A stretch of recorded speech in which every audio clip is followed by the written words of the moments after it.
Boa noite, gente. Bom, meu nome é Juarez, sou neurologista. Eu sou a Bruna Bovarotti, neuropsicóloga. Eduardo Roman, cardiologista, cardiogeriatra, intensivista, atuante como clínico principalmente hoje. Médico de verdade. Tudo bem. Grato. Prazer estar com você aqui, cara. Uma amizade de longa data aí. Não vou me entregar a idade, mas é de longa data. E mais uma vez juntos aí, conversando. É sempre um prazer estar aqui contigo. Bruna também. Obrigada por aceitar nosso convite. Muito bom te conhecer e saber um pouco, né, do seu trabalho. Acho que o que motiva bastante a gente nessa troca é pensar um pouco a saúde e os desdobramentos dela hoje em dia. E acho que você encaixou muito bem aqui com o nosso projeto, porque você também pensa, né, um pouco na atualidade, o que fazer de diferente. E eu me interessei muito pelo seu método, né, de atendimento clínico. Gostei bastante, assim, queria que você contasse um pouco do que te motivou a criar esse método, como é que é na clínica para você hoje. Eu agradeço muito o convite de vocês, dos dois, e fico muito feliz em compartilhar essa ideia, essas ações, o método que eu fui desenvolvendo, esse método Safety que eu desenvolvi em vários segmentos e que eu vivenciei, que isso fez praticamente parte da minha vida desde a adolescência. E agora que eu descobri que eu tinha ele, vamos dizer, na manga. Uhum. E isso foi, aos poucos eu fui construindo ele sem perceber, Que legal. em etapas. Acho que começa da disciplina, acho que a disciplina de gostar de esporte, de sempre fazer esporte, desde a adolescência, tênis, judô, atletismo, até hipismo, eu fiz 6 meses de hipismo, fiz travessia, depois na adolescência eu fiz 3 short triathlon, até os 30 anos eu fiz muito esporte aeróbico, depois é que fui mesclando um pouco o resistido, mas essa disciplina com o esporte, e depois aí a associação com a medicina, e acho que o cuidado humanizado também, que eu sempre gostei de ouvir, tanto é que na cardiogeriatria eu tinha muita paciência, eu tenho muita paciência de ouvir e fazer aquela consulta de 1 hora tranquilamente, se eu não tomar cuidado, eu adentro isso, eu passo. E eu acho que tem a questão, um dos pilares também foi a questão dos familiares, porque o meu pai tinha muito estresse, foi uma questão de um pilar, meu avô, e aí ambos fumavam, além do, infartou e depois tem insuficiência cardíaca, e isso foi relacionado ao tabagismo e ao estresse principalmente, dois dos pilares que eu trabalho. Em relação ao meu avô, o outro teve arritmia, acabou me jogando para a clínica, para a cardiologia. O pai do meu pai, ele teve câncer de pulmão por causa do cigarro, mas antes ele tinha feito uma revascularização, a ponte safena também. Então, assim, isso acho que juntou com os mestres que eu tive na faculdade, na parte de cardiologia, que também 2 ou 3 professores, mestres que me incentivaram, que eu comecei a gostar. Teve o lado familiar, juntou com essa minha disciplina e o cuidado humanizado, foi somando isso até que a gente começasse a desenhar esse método.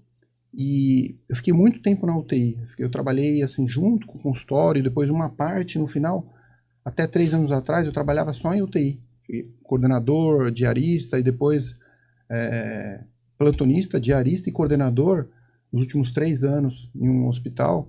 Depois, agora nos últimos 2 anos e meio, eu saí e fiquei direto só para a parte clínica. E aí eu aprofundei. Acabei entrando nas redes sociais também e muito aprofundado na clínica, no consultório, nos ambulatórios. E aí voltei a reviver aquela parte da cardiogeriatria que eu tive quando eu passei no INCOR, no Dante Pazanese, na cardiogeriatria. Você aprende muito ali, né? Só de você andar nos corredores dessas instituições, você está aprendendo, está conversando. E essa associação, junto com a avaliação do paciente, seja uma mulher de 30 anos, um idoso de 70 anos, eu tinha o hábito de investigar o sono, de investigar o nível de estresse, de investigar se a pessoa era sedentária ou não, se ela comia bem ou não, mesmo sem ser nutrólogo, nutricionista ou psiquiatra, mas ter essa formação clínica e cardiológica.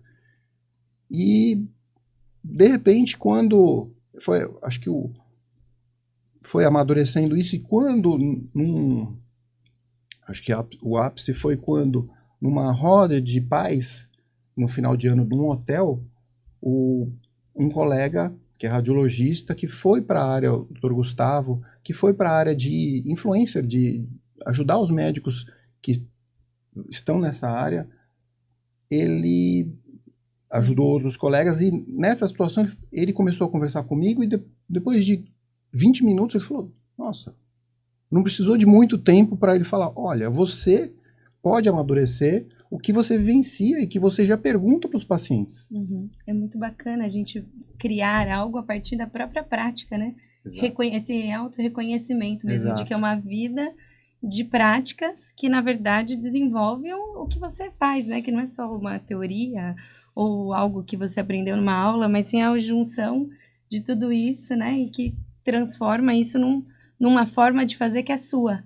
E aí, quando você reconhece isso através do outro, se dá conta e pode se apropriar disso, né? O método já estava criado, né? Naturalmente, é o que você falou, você já ganhou a vida inteira uma experiência e uma forma de agir, uma atitude que já era um método seu de trabalhar e muito bom, com resultado efetivo, e que aí o colega olhou e falou, cara, você tem um método seu específico de aplicar isso que você criou naturalmente. E de repente você olhou de fora e falou, nossa, é mesmo, isso é um método, e aí você foi aprimorar, né? O nome. Perfeito, perfeito. E na verdade, assim, para acabar de criar o nome, desenhar as perguntas, o questionário e tentar direcionar para cada perfil, eu acabei discutindo isso com a inteligência artificial. E até o método mnemônico, eu discuti bastante. É claro que você acaba vendo literatura para ver por exemplo, o que funciona melhor você atuar primeiro dos pilares. Se você atuar primeiro no sono e na atividade física, você naturalmente vai ter a dieta, você vai ter menos estresse, menos ansiedade para conseguir ter disciplina e se alimentar com mais parcimônia. E quais são os pilares, assim, do método? São 5? Sim, o último é o tabagismo. Tá. É sono, atividade física, alimentação e o emocional, que envolve estresse, ansiedade, tudo, a cognição, né? Toda, como um todo, essa parte emocional. E aí a gente direciona. Para o idoso, eu vou atuar mais de uma forma. Para o paciente jovem, eu direciono de outra. Mas customiza, né? Eu customizo, caso, né? Customizo, mas em geral, assim, eu não pensei inicialmente para alta performance, por exemplo. Um paciente que vem, que é atleta, que quer desenvolver alta performance, o detalhe, a filigrana. E eu pensei no equilíbrio, de atingir o equilíbrio que a maioria das pessoas não tem. A maioria das pessoas que vem no consultório não consegue ter esse equilíbrio. Sim. Que parece uma coisa simples, uma coisa básica. Mas é muito mas difícil. É muito difícil, exatamente, equilibrar. Mas uma coisa que eu queria te perguntar, assim, prevenção de saúde todo mundo sabe que é importante, todo mundo sabe que precisa fazer. O que fazer, meio que todo mundo sabe. Tem que parar de fumar, tem que comer melhor, tem que fazer atividade física, tem que dormir direito e tal. E os médicos batem nessa tecla. E o resultado é sempre insatisfatório. É sempre assim, não.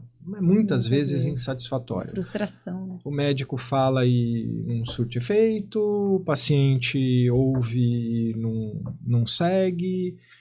Então, parece meio óbvio falar que você tem um método que faz exatamente o que todo mundo tem que fazer, o que o paciente tem que buscar e o que o médico tem que aplicar. E o que se atribui que é a grande virada de chave de que a forma como você faz funciona? O que você acha que é o pulo do gato aí?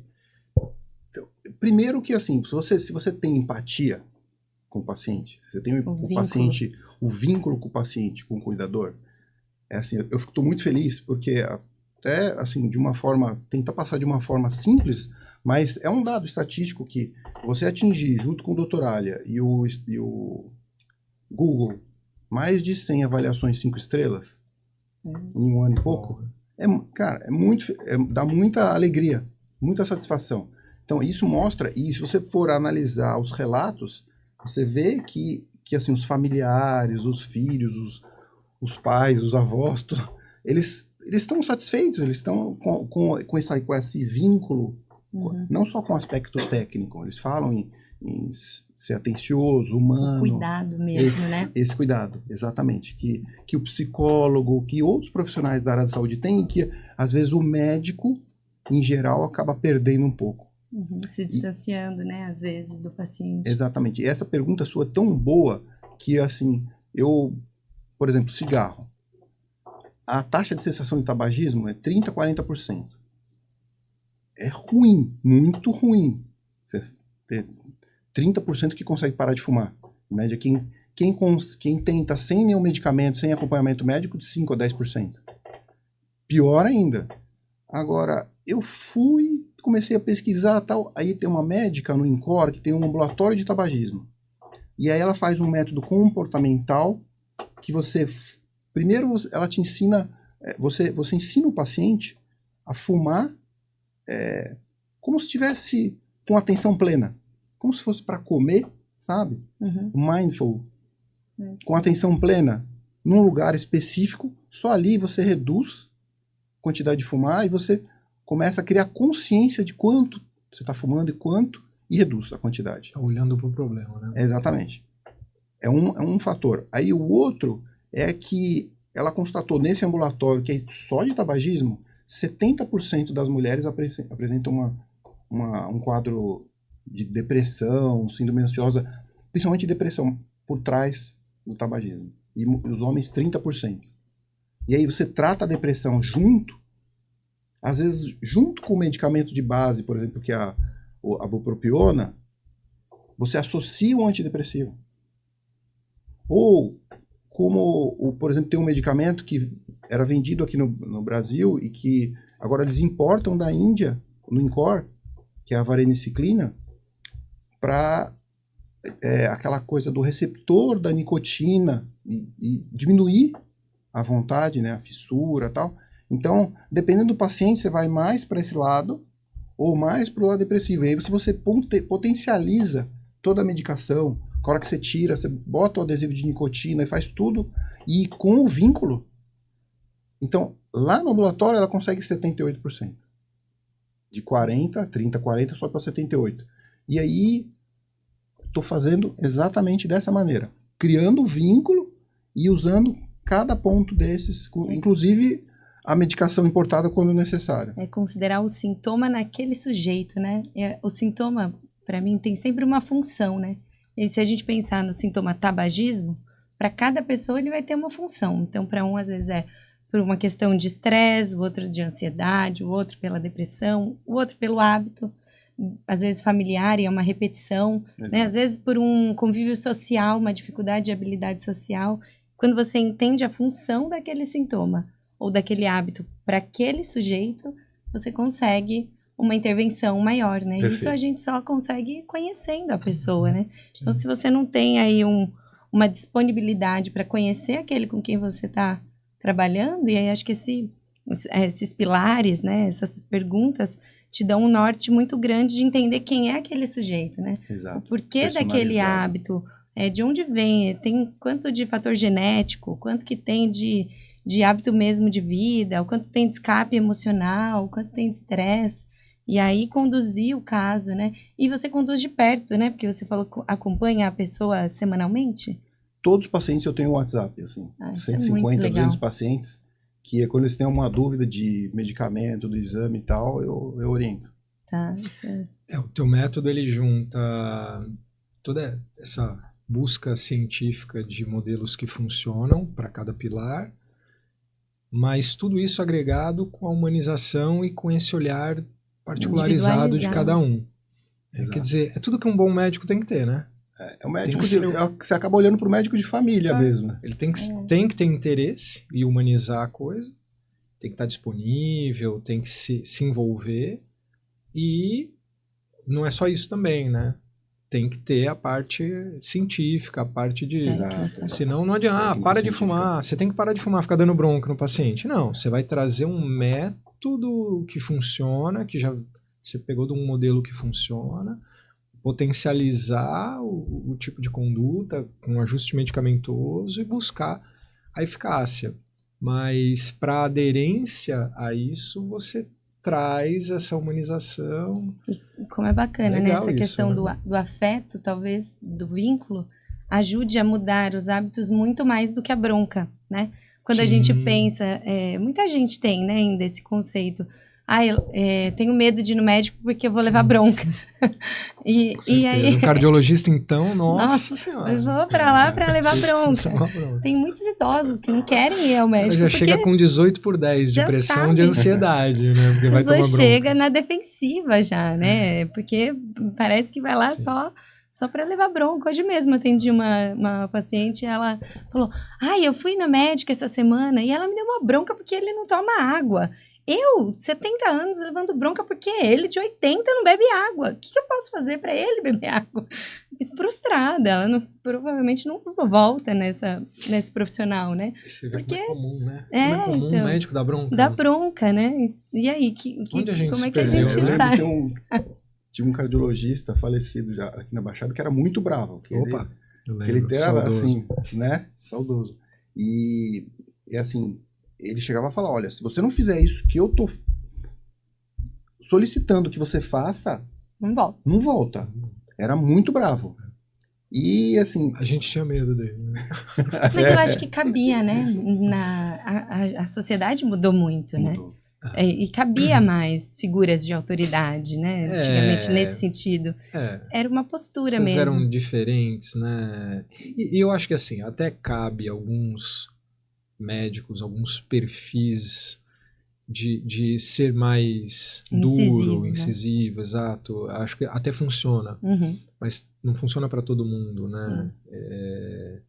Assim como o perfil mais humanizado, o perfil mais amistoso, essa coisa que é a sua característica, a minha também, eu acho que eu sou um pouco assim também, de essa coisa mais acolhedora, né? Certo.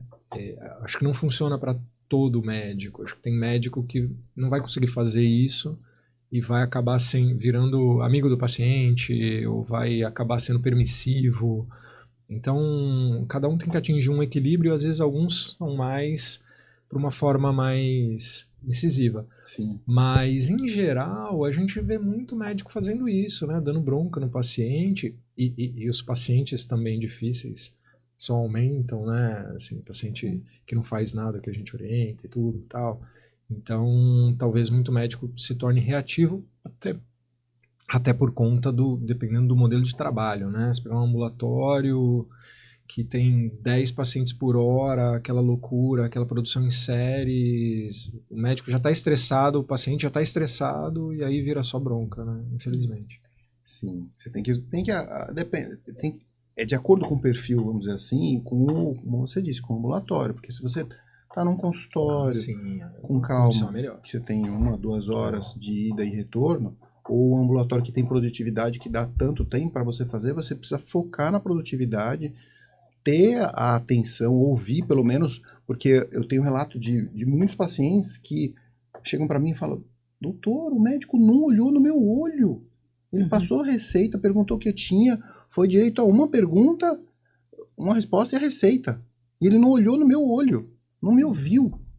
Então, assim, na hora que você presta atenção e olha para a pessoa e ouve a pessoa falar 2 minutos, já dá diferença. Meio caminho, né? E isso tem a ver com toda uma lógica, né, na verdade, de produtividade, né, é difícil, eu imagino que deve ser muito difícil trabalhar também dentro desses dessas instituições que às vezes você tem 12 minutos, né, para fazer um atendimento. E também tem o Sim. outro lado, né, que precisa conseguir encontrar um sintoma com eficácia para ajudar aquele sujeito numa velocidade que a gente sabe que é desafiadora, né?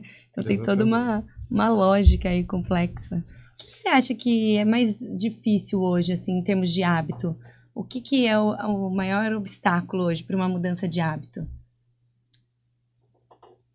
Eu acho que assim, hoje em dia as pessoas, talvez indo para o lado do estresse, as pessoas, elas não se propõem a fazer coisas simples como a meditação, por exemplo.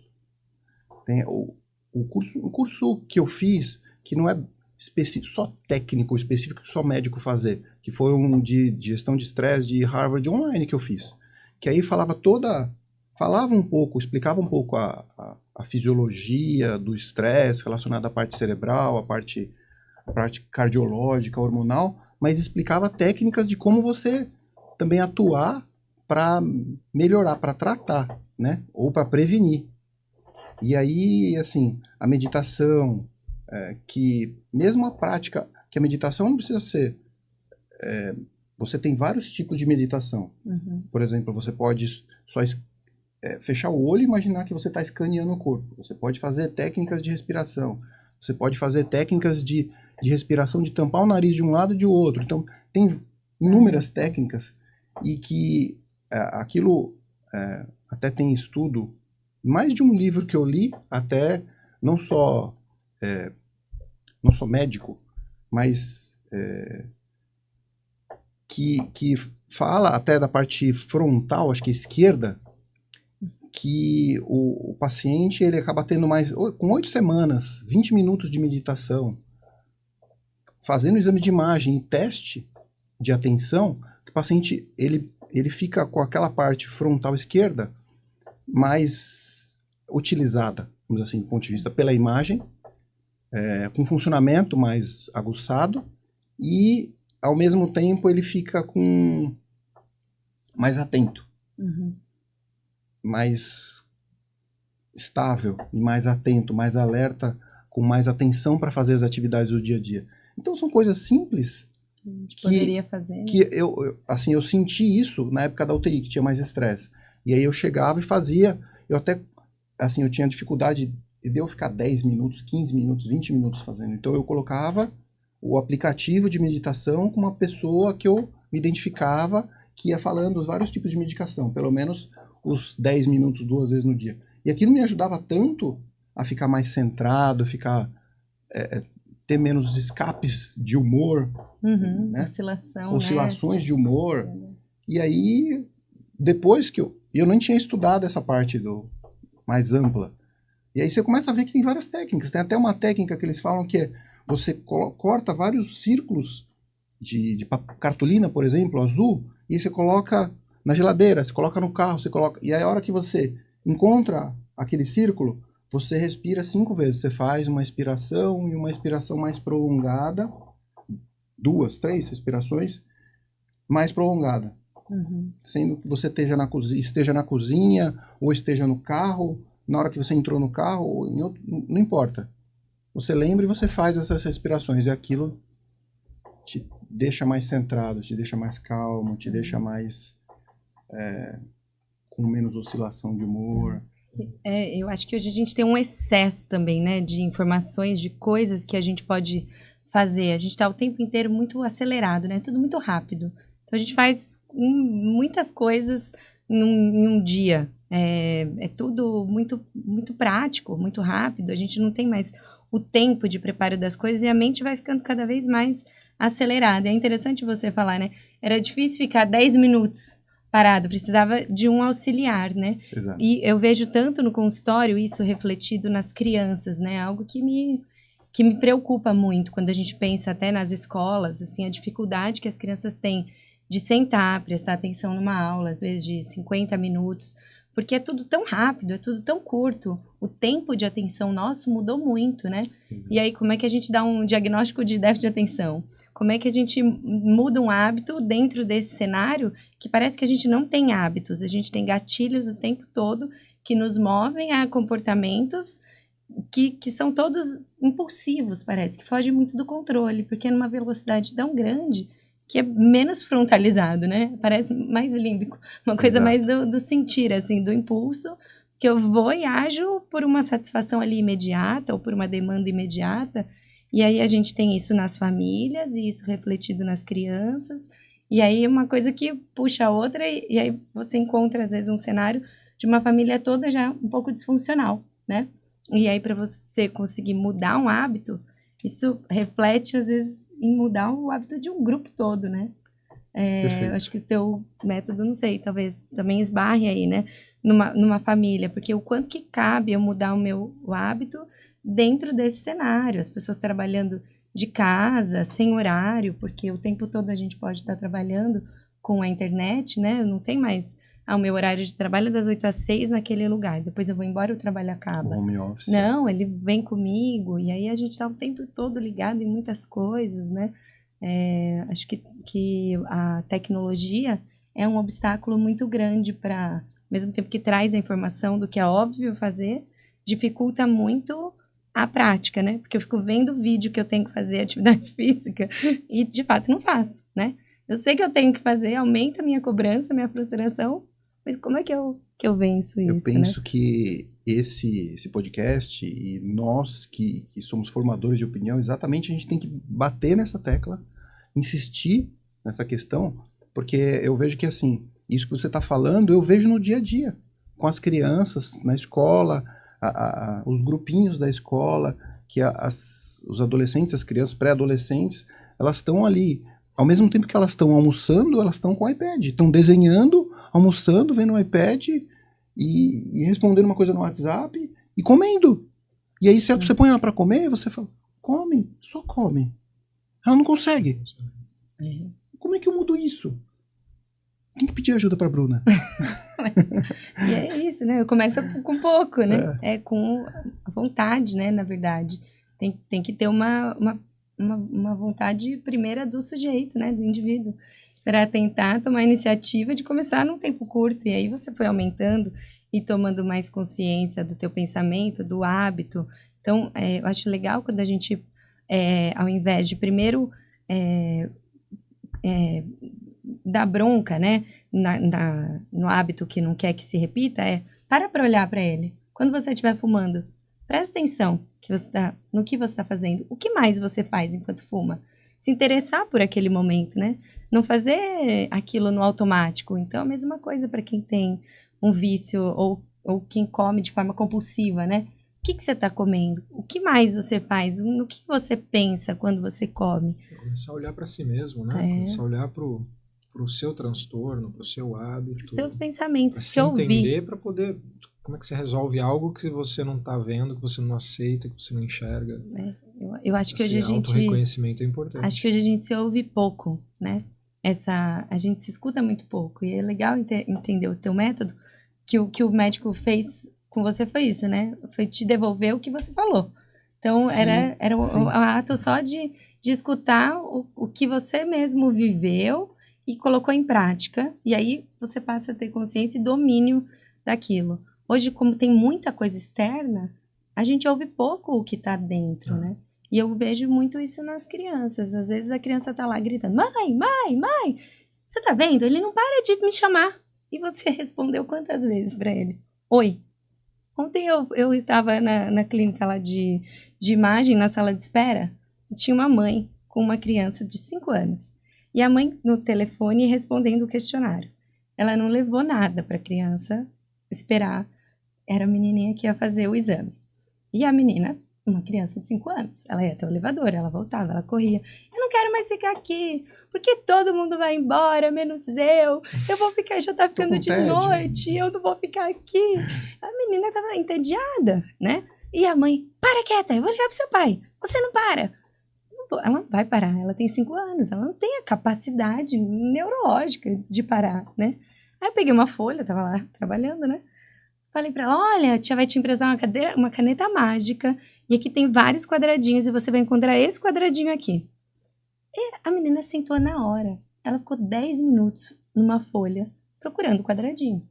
Se você só olhasse pra mim e falasse, essa menina é hiperativa, ela não para quieta. Não, uma criança normal. Era uma criança normal, entediada, precisando fazer alguma coisa na sala de espera, né? E as Então, pessoas não têm paciência não consegue olhar, né? e Parar não pra olhar, enxerga.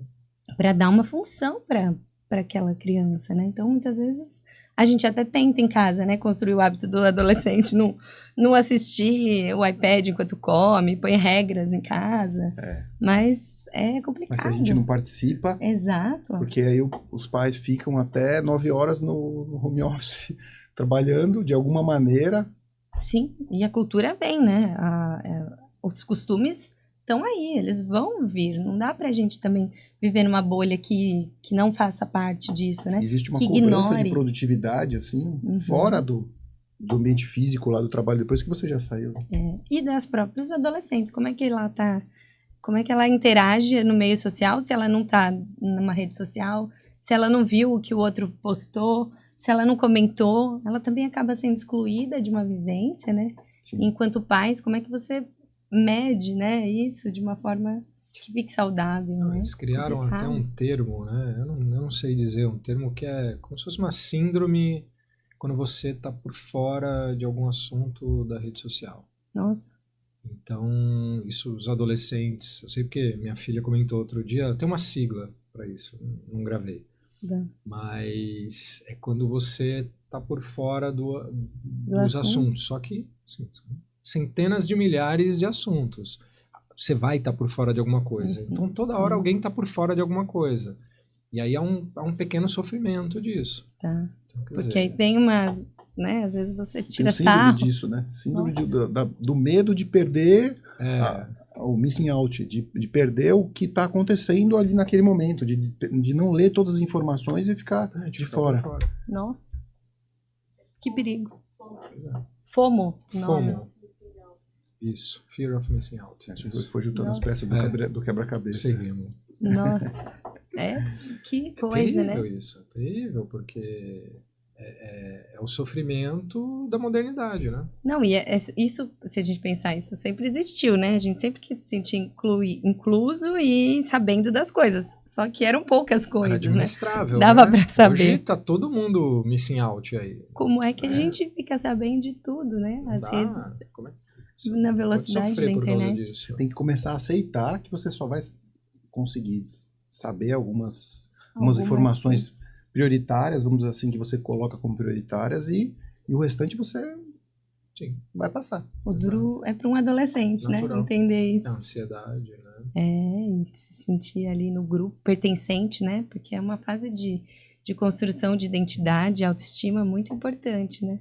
E se eu não faço parte, se eu missing out, se eu tô por fora, como é que eu pertenço, né? Se me acusam de não saber, né, o que tem. Então, e isso não pode ser um fator, por exemplo, para as meninas, eu acho que isso é mais forte. Pelo que estava lendo, Sim. os meninos eles vão mais para a área do videogame, ficam muito tempo nisso, e as meninas, se elas entram nas redes sociais, eu não sei se só no WhatsApp acontece isso, mas elas ficam querendo identificar o que cada uma está fazendo exatamente TikTok. para assim, ficarem atualizadas e querer mostrar para as amigas o que elas estão fazendo e querer saber o que as amigas estão fazendo. Tá. Policiar toda essa situação. E os meninos já não, mas na área do videogame. Será que isso não pode, lá na frente, causar uma síndrome ansiosa, evoluir de alguma forma, se a pessoa tem uma parte genética? Porque do mesmo jeito que a gente tem da parte do estresse, eu lembro que no curso, eu achei uma coisa muito... Quando eu li, depois eu não gravei aquilo, eu nunca mais esqueci, e sempre que eu lembro, eu trago aquilo à tona. Porque, assim, no estresse, além... a parte final do cromossomo, telômero, quando você mantém o estresse crônico, você perde aquela parte, vai perdendo e você vai envelhecendo mais rápido. Você envelhece antes da hora. Você acelera esse processo. E aí eu estava lendo que você, nesse mesmo curso, que você, quando você está com estresse crônico, você estimula 400 genes. Em algum deles ter um erro e desencadear o câncer. A pessoa apresentar a doença de fato. Você inibe outros 200 genes protetores. Então, sim, como o nosso organismo é delicado e que depende de situações de gatilhos, às vezes, né? O dia a dia, claro, tem a parte hormonal estável, mas assim, aquele estilo de vida ruim, inadequado, com muita tela, sem atividade física, ou desregulando a parte hormonal, chega uma hora que dá o gatilho e desencadeia a doença. Nossa, O câncer, ou a E não só aterosclerose. câncer, mas Demência. doenças degenerativas. Exato. Certamente, todas essas doenças têm esses gatilhos aí. E o TDAH não tem essa questão? Nossa, como tem, né? Se a gente parar para pensar hoje, o déficit de atenção é uma dificuldade de controle da atenção, né? A gente tem um rendimento de atenção baixo e uma dificuldade de controle. Quando a gente tem toda uma cultura, todo um meio ambiente que não favorece o desenvolvimento da capacidade de controle e que, por outro lado, favorece a gente pensar cada vez de forma mais veloz, mais acelerada, como é que você mede, né? É uma tarefa difícil. Eu adoro no consultório, né, medir. E uma informação importante, né, que às vezes a gente pergunta, como é que é o teu pensamento? É muito acelerado, não para, eu tenho um turbilhão de pensamentos, minha cabeça é muito veloz. Mas você entende aquele veloz para cada um? É um veloz desorganizado? É um veloz muito produtivo de alguém, por exemplo, com altas habilidades, com uma velocidade de processamento muito rápida e que se viu ansiosa, e na verdade não é. É só um ritmo de pensamento tão rápido que não é igual ao da maioria, que faz com que eu me sinta, quando eu não me identifico com o grupo, doente, patológico. Qual é a primeira coisa que vem em mente? Ansiedade. Velocidade, ansiedade. E aí fica tratando a ansiedade e não tem melhora nenhuma. Já tomou um monte de ansiolítico e não melhora. O erro no diagnóstico. Por que não melhora, né, com ansiolítico? Porque essa velocidade de processamento vem por uma habilidade cognitiva e não por uma questão emocional, né? Então é muito... Eu adoro desvendar aí, né, esse mistério, assim, em cada um, né? Por que aquilo se manifesta e o que significa. Você fala uma palavra que é uma questão que eu tenho, assim, comigo, o sedentarismo, né? Quanto que a gente precisa de atividade física para não ser sedentário? Isso tem uma definição da OMS, né? O Juarez também Qual é? Pratica muita atividade física. A OMS, ela classifica como 150 minutos de atividade física moderada, pelo menos, por semana. Por semana. Então, por exemplo, eu peguei uma senhora de 50 e poucos anos hoje, e ela falou que fazia 40 minutos de bicicleta 5, 6 vezes na semana. Eu falei, qual a intensidade? Ela falou, leve. Não funciona. Tá. Porque o tanto que você tem que, para você estimular a parte vascular, para você fazer com que o seu intestino funcione, para você fazer com que seu humor melhore, você comece a atuar um pouco mais no condicionamento cardiorrespiratório e tal, você precisa ter uma sensação de esforço moderada. Porque que é diferente para cada um. É claro que uma idosa de 74 anos, para ela atingir um esforço moderado, ela vai estar caminhando num ritmo que pra gente está muito fácil. Mas é o moderado para ela. Ou 75 intenso. E isso também, a gente tem que entender que tem muitas pessoas que não podem fazer intenso por causa do risco de queda, ou por causa do impacto, ou porque tem problemas. Então, você tem que adaptar. Então, muitas vezes, quando o paciente... Acho que isso é bacana. O paciente chega, para mim, às vezes o paciente com mais peso, ou com artrite, artrose no joelho, hérnia de disco e tal, e fala, eu não consigo fazer nada. Fala, então, peraí, vamos pensar o atleta de Paralimpíada. Ele não tem, às vezes, os 2 braços, às vezes não tem as duas pernas, às vezes e ele treina para a Olimpíada. Então, você tem que se adaptar.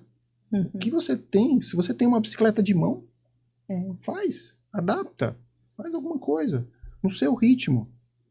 Mas se adapta, mas começa. Aí você tem aquela questão do quanto o nosso organismo, dos homens de Neandertal, e desde 6 milhões atrás, quando de quadrúpedes bifurcaram para bípedes, e aí a gente tem 98% do DNA da parte genética dessa época. Então, o nosso intestino, o nosso organismo, de uma forma geral, não foi feito para ficar parado. Né? Aquela questão, eles caminhavam 12 a 16 km por hora, eles nadavam, corriam, caçavam. Cara, Eles não precisavam a de gente academia. tem isso no nosso cerne. Não precisavam de academia, exatamente. A gente tem que se obrigar 1 hora de academia, porque o nosso organismo foi preparado para ficar o dia todo se movimentando. E hoje o estilo de vida sem uma atividade física em paralelo é um estilo de vida considerado sedentário. Por mais que eu tenha uma atividade... Né, o que os pacientes falam assim, não, pô, doutor, eu saio do carro, entro do carro, subo escada, porque eu moro no primeiro andar e tal. Então eu não sou sedentário. Em geral, a vida hoje do cidadão médio, ela é considerada sedentária. Sim. Pelo estilo de vida. Claro, vai ter profissões aí que tem naturalmente, né, um entregador de bicicleta. Ele faz bastante, teoricamente, atividade física no trabalho dele. Mas, em geral, na média, somos sedentários e precisamos buscar essa régua aí de 150 minutos mínimo de atividade física moderada. E colocar como prioridade. Assim como o sono. Regular, assim, tem que ser regular. Não adianta fazer, não fazer. Exato. E aí, não vira muita coisa pra gente fazer? Então, mas o sono. Se você não faz... Porque se a gente... Aquela questão da live do sono. Poxa, se a gente dorme 8 horas, em média, por noite, quanto que a gente vai dormir pela nossa vida? Né? É um tempo muito grande. Mas se não fosse importante...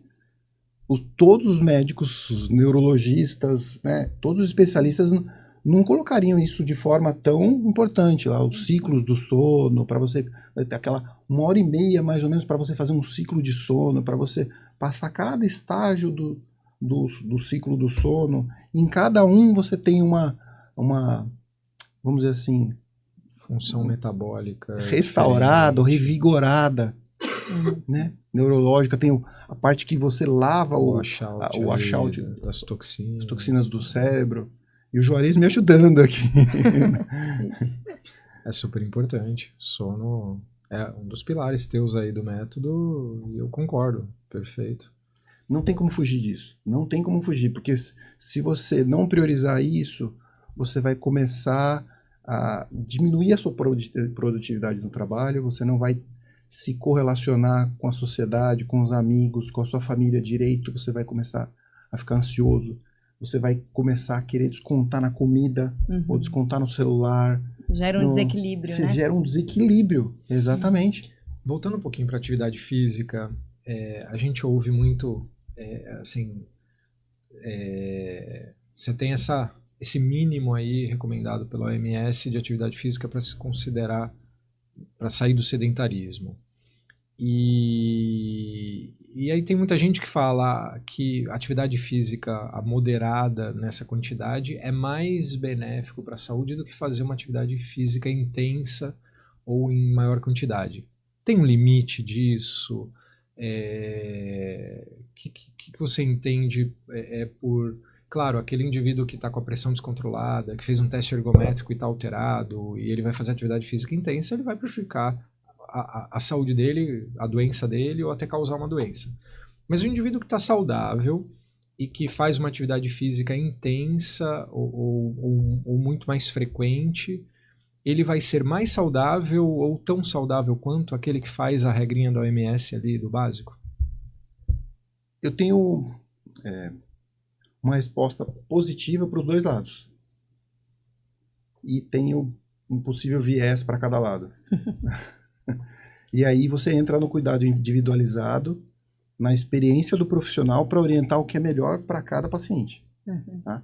Então, por exemplo, tem a questão de estudos com o ciclista que fazem endurance, que são os melhores do mundo na volta da França, que tem um VO2 máximo ali de 90 e poucos, que é uma capacidade cardiorrespiratória que é absurda, completamente acima da média, fora da curva, completamente. E aí, assim, um estudo com esse tipo de atleta, de profissional, viu que eles tinham uma quantidade, quantidade de vida maior. Aí se correlacionou com essa capacidade cardiorrespiratória. Só que aí tem algumas coisas no desenho de estudo que, pô, geralmente esses profissionais, eles têm uma condição socioeconômica, social melhor. Sim, mano. E será que isso... Se alimentam melhor, tem Exatamente, menos tabagismo. uma infraestrutura, casa, alimento, transporte, a infraestrutura deles é melhor, pela condição social, financeira. Então, será que não é isso que esticou a vida dele? Exato. Será? Porque e teve a questão também de vários ali, teve um que foi adiante no morro e teve um que faleceu num acidente desse, vários que fraturam, tem fraturas de braço, perna, assim, muito assim, delicadas, e inclusive situações de óbito que são raras, tudo bem, sim, mas é muito arriscado. Até um risco cardíaco, mesmo com exames normais, você aumenta com exato. Principalmente os aeróbicos aí de alta performance, você aumenta o risco de arritmia, né? Exatamente. Aí eu estava discutindo com outro colega cardio, ele me colocou o outro lado. Olha, até tantos quilômetros por hora de velocidade na corrida, você tem benefícios. A partir de tantos, passou daquela quilometragem, você já começa a ter o risco de lesão, de arritmia, de... Tá, então até que ponto isso é legal, entendeu? Então você tem que ver a genética da pessoa, o biotipo, como... Porque tem pessoas que são fora da curva que, por exemplo, ultramaratonistas que aguentam muito mais. De longa data. Exatamente. Então você tem que tratar muito de uma maneira muito individual mesmo e ver a capacidade músculo-esquelética, cardiorrespiratória, a história genética, a evolução, né, para você tentar entender e direcionar nesse sentido. Mas aí entra muito na questão da performance. Como eu falei, a questão do equilíbrio, isso você acaba entrando em situações mais específicas de atletas de alta performance. A imensa maioria da população é o equilíbrio. E aí você acha, nesses pilares, você acha um ponto de desequilíbrio, você vai lá, atua, e aí a situação volta, a pessoa volta a ter melhor qualidade de vida e quantidade e qualidade de vida. Em relação à saúde mental, Eduardo, você acha na tua experiência aí que os pacientes, nós todos, as pessoas, temos inúmeros problemas a serem corrigidos. Então chega um paciente para você com um monte de problema que você vai aplicar os pilares para corrigir. Vamos corrigir um pouco o sono, vamos corrigir saúde mental, vamos corrigir o tabagismo, vamos cuidar da pressão, vamos fazer os exames e tal. Você acha que os distúrbios neuropsiquiátricos, enfim, não importa o grau, mas transtorno de ansiedade, depressão, eles estão muito presentes nas pessoas que estão com vários problemas de sono, de vício, de hipertensão descontrolada? Você acha que é só um detalhe, ou você acha que hoje os transtornos mentais, neuropsicológicos, neuropsiquiátricos são hoje talvez aí a maior parte do problema das pessoas? Então ela não dorme bem por causa disso, a pressão está descontrolada por causa disso, ela não adere ao tratamento por causa disso, ela não consegue fazer atividade física por causa de uma depressão, desorganização no trabalho, estresse, tá de mal com a vida. Você acha que é só mais um problema, ou você acha que pode ser assim, um grande problema, talvez um cerne da questão? Digo isso porque essa nossa junção aqui de saúde mental com medicina preventiva não é à toa, né? A gente vê cada vez mais como esses transtornos neuropsicológicos estão destruindo vidas e destruindo famílias e as pessoas, e só aumenta, principalmente depois da pandemia. Como é que você enxerga isso? Você que está vivendo bem você que está enxergando esses pacientes desmembrando aí todos esses problemas dos pacientes e conseguindo atuar na prevenção. É assim, tem algumas questões que dependem também do nível socioeconômico. Então, por exemplo, o tabagismo, ele é um pouco mais prevalente nas classes B e C, por exemplo. Ele não tem essa questão que... Sim, social no Brasil, cultural, né? É uma influência E até grande. para você conseguir... Você tem... Não é um gasto, é um investimento na saúde. Mas para você investir em medicamento, no profissional, com toda essa estrutura por alguns meses, a maioria, às vezes por falta de conhecimento, às vezes por falta de condição financeira, mas de um jeito ou de outro não consegue. E quem tem mais condição financeira busca mais possibilidades e é uma classe que acaba tendo menos prevalência de tabagismo. Agora, a situação do estresse em si, eu acho que ela é prevalente em todas as classes, de A a D. E, assim, tem um estudo, quando eu estava vendo a parte de estresse, tem um estudo que me chamou a atenção, assim, ainda de 2008, acho que é no estado de São Paulo, mas que chamou a atenção pela porcentagem. 30% das pessoas tinham algum transtorno mental no estado de São Paulo. Nossa, é muita Uma amostra coisa. grande, assim. E 20% era transtornos ansiosos. Então, assim, o estresse é diferente no empresário, o estresse é diferente do operador civil, quem está na obra, mas assim, ele atinge todas as camadas.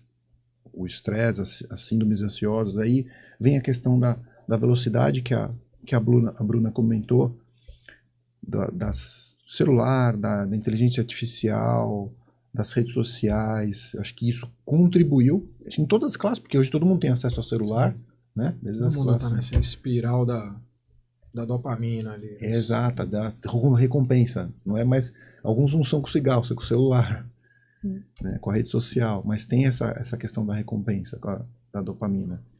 Então, essa questão, até trazendo a questão do quanto é acelerado e quanto talvez isso contribua com a síndrome ansiosa, aquele exemplo que você falou, que a gente usa na meditação para desacelerar, que no exemplo que você deu, que eu achei muito interessante, uma conversa que a gente teve, sobre as luzinhas na cidade.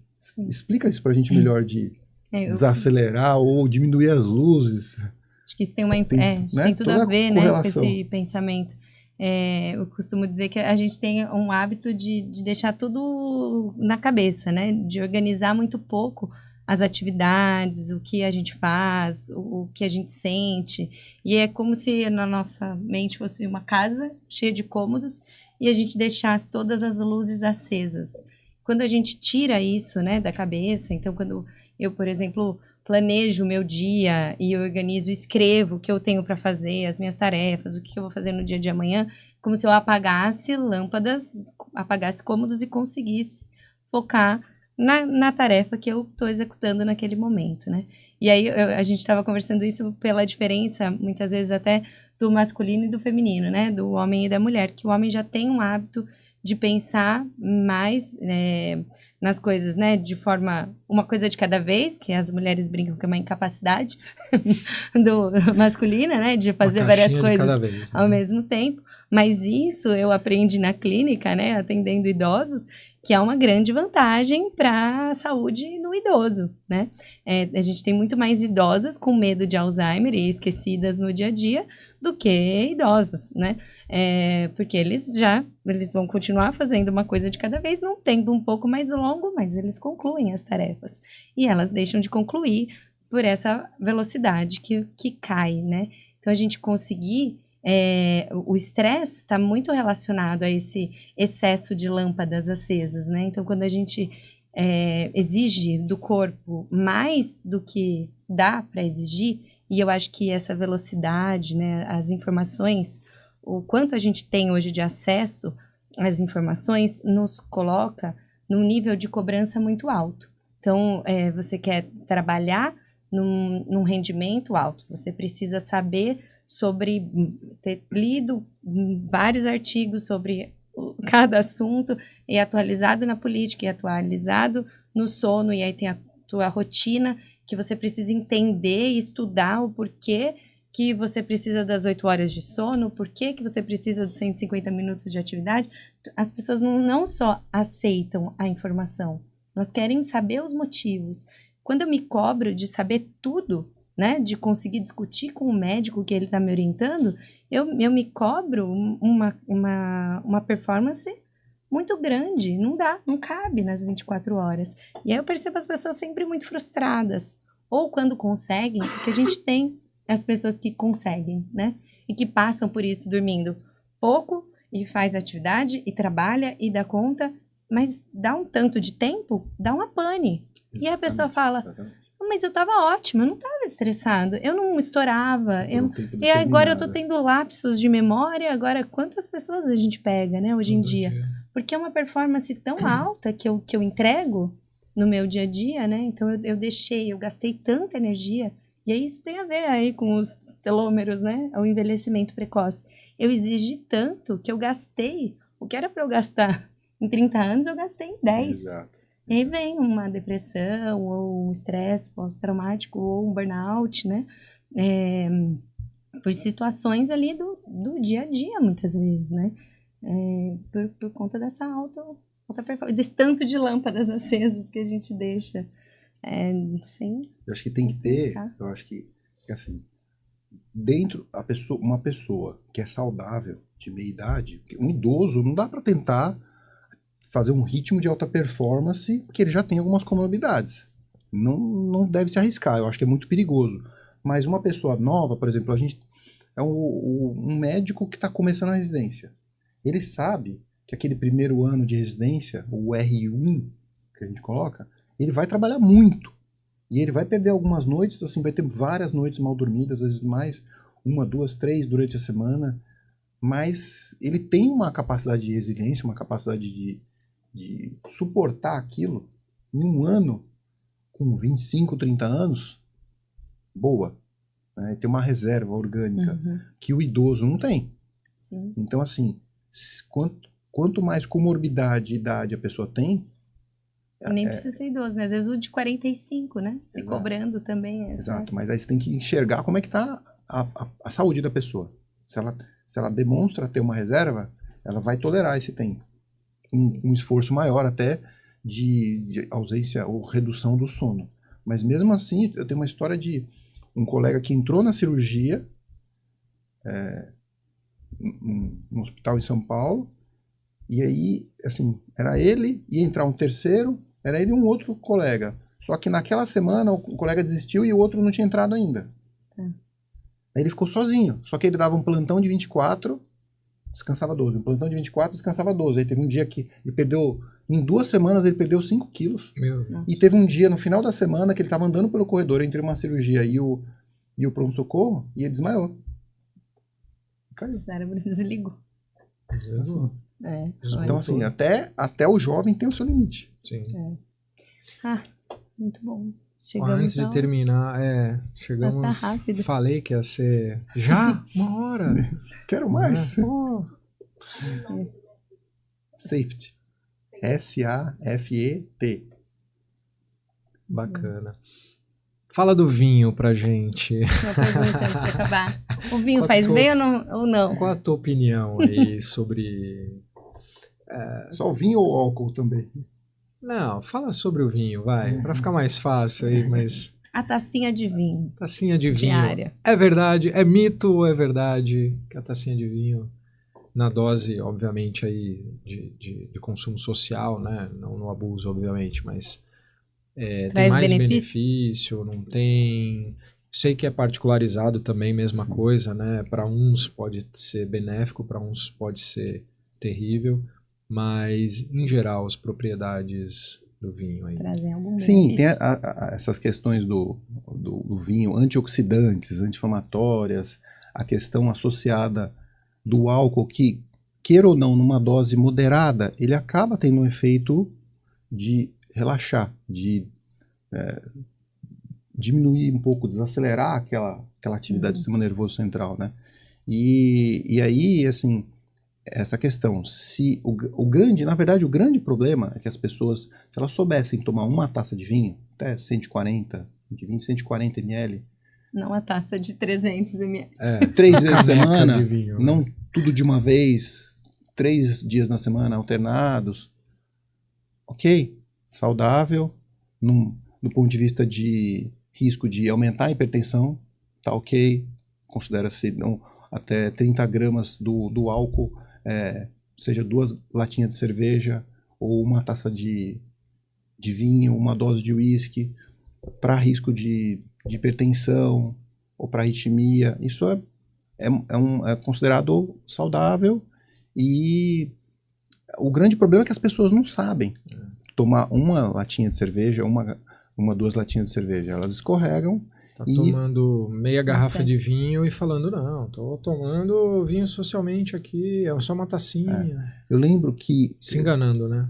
Marcou para mim, quando eu fazia ainda...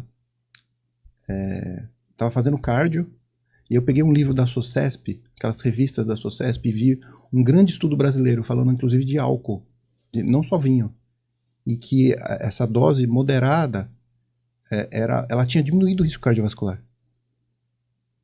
Só que isso não era colocado e sugerido pelos médicos, porque as pessoas não sabiam tomar essa dose moderada. Elas sempre excediam. Então, quem já tomava e conseguia tomar moderado, ok, você não vai desestimular. Mas você sugerir que tome uma dose de uma taça de vinho, correndo o risco da pessoa tomar meia garrafa ou uma garrafa, que o risco é alto, não é orientado. Você que está assistindo a gente aí, não vai chutar o balde e depois se proteger com esse vídeo, hein? Muito bom, muito obrigada. Eu que agradeço, fico muito feliz de ter participado e ser convidado. Tem que fazer a parte 2, porque tem tanta coisa ainda. Bom.